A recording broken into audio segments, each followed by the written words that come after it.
gudoomiyaha jaaliyada dowlad deegaanka ee gobolka Awdal Axmed Deero oo maanta warbaahinta kula hadlay magaalada Boorama ayaa waxa uu markii ugu horeysay ka hadlay xaaladda guud ee dadkii ku soo qaxay magaalada Boorama ee xarunta gobolka Awdal iyo sidoo kale hantiyo kala duwan oo laga soo dhacay dowlad deegaanka oo soo gaaray magaalada Boorama iyo xagga waqti xaadirkan ay ku sugan yihiin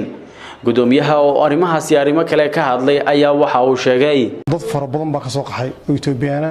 oo ka soo qaxay Soomaaliland ku soo qaxay gaar ahaan Boorama dad fara badan baa ku soo qaxay dad fara badan oo hore Oromo iyo Xawashe iyo noocyada kale Itoobiya ka tirsan hore u deganayeen waxa kale oo ka soo qaxay gaadiid fara badan oo laga soo baxsaday iyo hantif kale fara badan oo laga soo baxsaday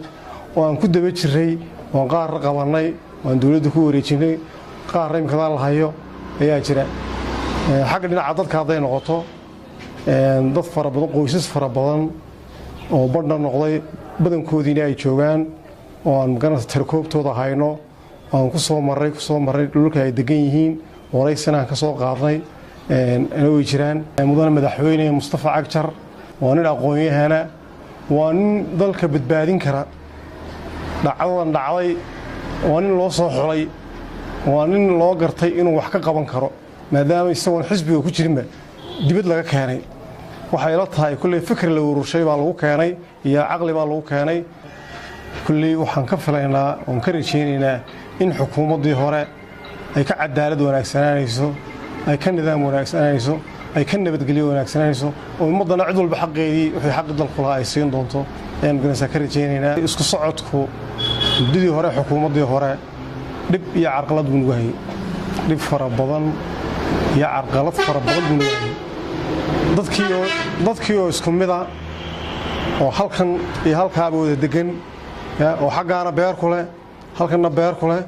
xaggaana reer ku leh halkana reer ku leh ayaa dhaafi kari waaya goreecawl inay beertoodii soo qotaan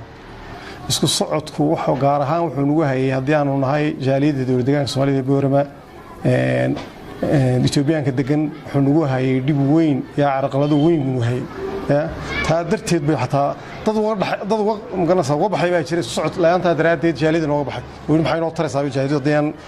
hadaan maganaysa dalkayga tii karin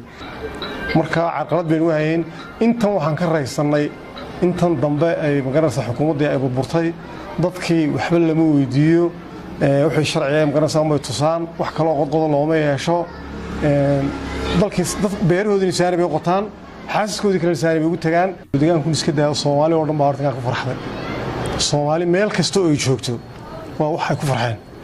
waayo waxay calaamadaas sheegaysaa inay Soomaalnimo jirto waxay cadeynaysaa calaamada imka lagu soo beeriyay waa calankii Soomaaliyeed